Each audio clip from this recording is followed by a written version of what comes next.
Yang ketiga, syarat baldatun thayyibatun warabun ghafur itu menurut Imam Al-Mawardi dalam kitab Ad-Dabu Dunya Waddin adalah khisbun darun.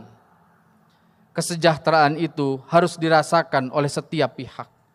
Kesejahteraan itu harus dirasakan oleh seluruh penduduk. Negeri yang kemudian menegakkan syariah Islam atau negeri yang kemudian memperhatikan nilai-nilai keislaman adalah negeri yang Gini rasionya tidak terlalu tinggi. Gini ratio adalah keadaan antara orang kaya dan orang miskin itu tidak kemudian terpaut jurang yang sangat dalam.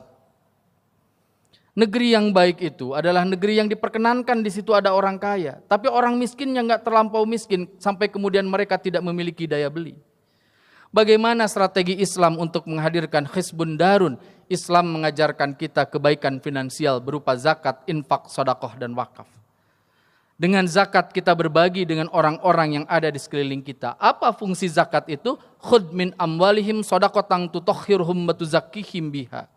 Fungsi zakat itu tidak hanya sekedar membersihkan harta kita. Fungsi zakat pun adalah agar kemudian orang-orang yang kemudian tidak seberuntung kita, kehidupannya akan tumbuh dan berkembang menjadi kehidupan yang jauh lebih baik. Oleh sebab itu dalam kesempatan siang hari ini izinkan saya mengingatkan kita semua. Kalau kita membayar zakat, kalau kita berinfak, kalau kita bersedekah, pastikan zakat, infak dan sedekah kita itu adalah zakat, infak dan sedekah yang kemudian produktif. Dulu tahun 970 di Afrika didirikan salah satu universitas tertua ketiga di dunia, namanya Al-Azhar University di Kairo. Didirikan tahun 970 sampai 973, 3 tahun bangunannya didirikan.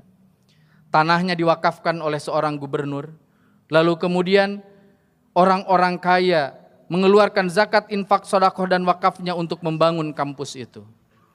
Hari ini usia Al-Azhar sudah sangat tua, tahun 970 per hari ini tahun 2021. Dan sampai hari ini ada begitu banyak santri, ada begitu banyak mahasiswa dari berbagai belahan dunia yang kemudian belajar di Al-Azhar dan digratiskan pendidikannya di Al-Azhar.